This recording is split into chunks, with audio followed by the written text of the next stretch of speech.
गलतियां तो सब करते हैं, लेकिन हमें उन गलतियों को माफ़ कर देना चाहिए और हमें उन रूठों को मना लेना चाहिए। हमें उनका हाथ थाम लेना चाहिए। कहानी की शुरुआत 16 दिसंबर 2016 को हुई, जब वो दोनों रिलेशन में आए। सूरज की मानो जिंदगी बदल गई हो। कितना इंतज़ार किया था वो इस पल का। सरोज दूसरी तरफ उतनी ही खुश थी। सूरज लिखता है, याद है मुझे पहली बार उससे मिलना, उसका मुस्कुराना और मेरा खिलना। लोग बातें करते सुना था मैंने, सच्चे प्यार की कहानियाँ सुनी थी मैंने। उसको देख वक्त रुक सा जाता है, उसकी बाहों में मेरा दिल पनाह चाहता है। वो कहते हैं ना, प्यार इश्क मोहब्बत ये सब बेकार की बातें हैं, तो मैंने इस बार वही बेकार का काम करना था। हो कुछ भी, उसके लिए हर दम भरना था। वक्त गुजरता गया, प्यार दोनों में बढ़ता गया। डेली शाम को कोचिंग के बाद पार्क में घूमने जाया करते थे। रेजिडेंसी हॉन्ट प्लेस भी घूमने गए एक बारी, लेकिन ज़्यादातर वक्त दोनों ने गोमती नदी के किनारे बिताया। वहाँ रिवर फ्रंट पर उन्होंने कुछ हसीन लम्हे अपने बांधे।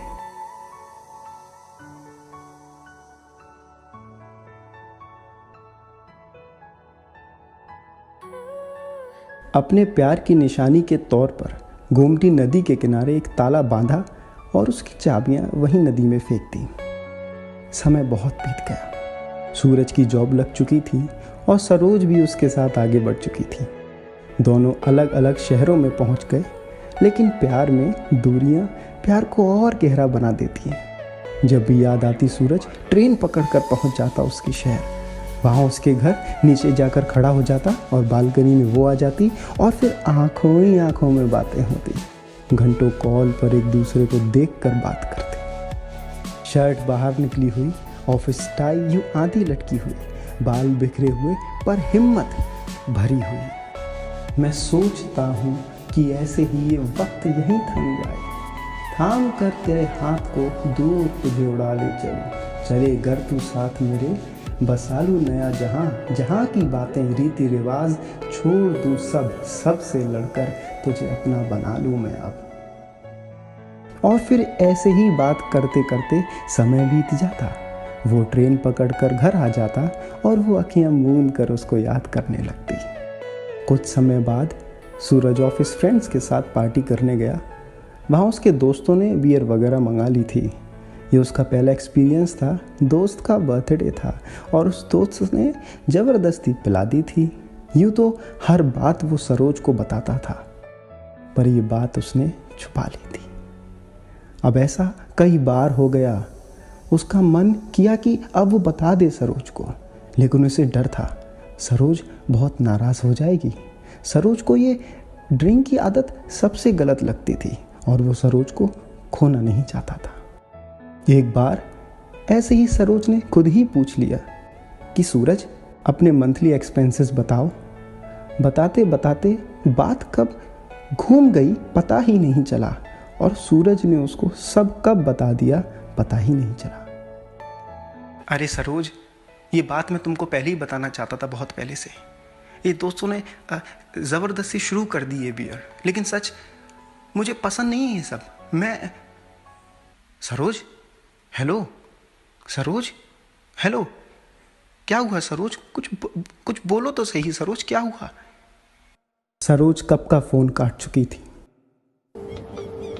The person you are trying to call is currently busy.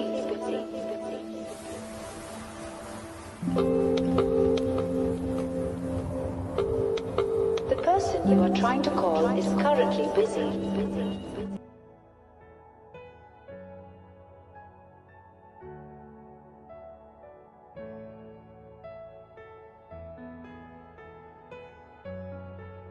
हजार मैसेजेस भेजे पर कोई जवाब नहीं। सीन कर लिए मैसेज मेरे सारे पर कोई जवाब नहीं। कॉल किए काफ़ी पर कोई जवाब नहीं। सूरज का मन नहीं माना। अगले ही दिन फिर से ट्रेन पकड़ी और चल पड़ा उसके घर के लिए। अपने घर पर झूठ बोलकर अपनी सरोज से मिलने के लिए। खड़ा है वहीं हर बार की तरह, उसके घर के नीचे नजरे बस उस बालकनी में, शायद उसकी सरोज बाहर आ जाए, बस एक बार वो बाहर आ जाए। रात के 12 बज रहे हैं, दूर दूर तक कोई नहीं, बस अंधेरा और सन्नाटा। शर्ट बाहर निकली हुई, ऑफिस टाई यूं आधे लटकी हुई, बाल बिखरे हुए और हिम्मत टूटी हुई। मैं सोचता हूँ कि ऐसे ही वो मेरे सामने आ जाए, देखे मुझे और मुझे सुकून आ जाए ना वो अब दूर मुझसे कहे कि थाम लो मेरा हाथ, अब सब छोड़, फिर मैं कुछ ऐसा कर दूं, दूर न जाए वो, काश कुछ ऐसा कर सकूं। वो सोचता रहा खड़ा वहाँ, लेकिन वो बाहर नहीं आई और वो वापस लौट आया। रात ऐसे ही बाहर गुजारी, सोच कर यहाँ वहाँ भटकता रहा वो उस शहर में। एक तरफ तो उसको बहुत बुरा लग रहा था, लेकिन दूसरी तरफ उसको गुस्सा भी आ रहा था। वो मान चुका था कि उसकी गलती है, बस वो सरोज से एक बार बात करना चाहता था।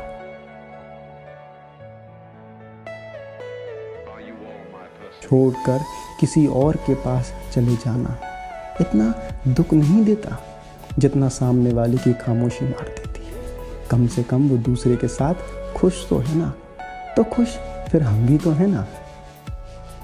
जिस चीज़ से सरोज को नफरत थी, सूरज ने वही सब किया और उससे झूठ भी बोला। सरोज को बहुत सदमा लगा था इस बात का, बहुत रोई है वो। उस दिन भी जब उसे पता चला सब कुछ, बहुत रोई है वो। और आज जब सूरज उसके घर के सामने खड़ा रहा और वो बाहर नहीं गई, खुद से जंग की उसने, कसम ली है उसने, लेकिन फिर भी बहुत रोई है वो। बहुत दिनों तक सूरज ने हर जगह से कोशिश की कि बस एक बार सरोज उससे बात कर ले। सरोज ने बहुत हिम्मत करके उसके सारे नंबर ब्लॉक कर दिए। यहाँ वो जिस भी नंबर से कॉल करता वो सारे नंबर ब्लॉक कर देती। सरोज के सारे दोस्तों ने अब हाथ भी खड़े कर दिए। बस वो एक ही बात बोलते सूरज से, ये उसका डिसीज़न है, हम कुछ नहीं कर सकते। कुछ दिनों बाद सूरज के पास एक मैसेज आया, सरोज का मैसेज, एक आखिरी मैसेज। हर एक शब्द पर सूरज की धड़कन तेज हो गई। वो लिखती है मैसेज में, इवन मैं भी अब हद से ज़्यादा दुखी हो गई हूँ इन लड़ाई से।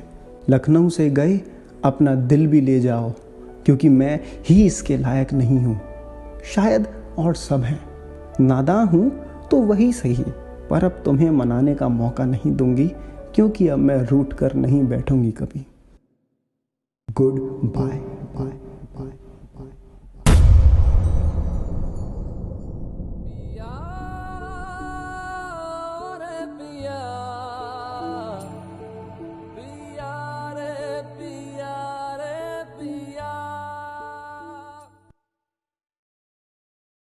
अब 1 साल बीत गया और सूरज आज भी सरोज बिना अधूरा है।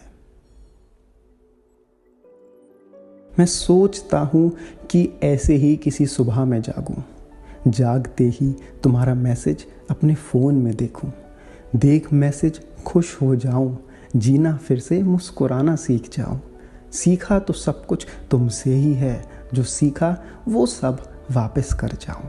सरोज, मैं मानता हूँ गलती की है मैंने, दुख दिया है तुम्हें, और अब कितनी सजा दोगी तुम मुझे। वापस आकर देखो एक बार तो मुझे, बिन तेरे कैसे गुजारी ये रातें। बातें करूँ तो किससे कई सुने यही कि तुझे भूल जाऊँ, भूल कर आगे बढ़ जाऊँ, बढ़कर कुछ नाम कर जाऊँ।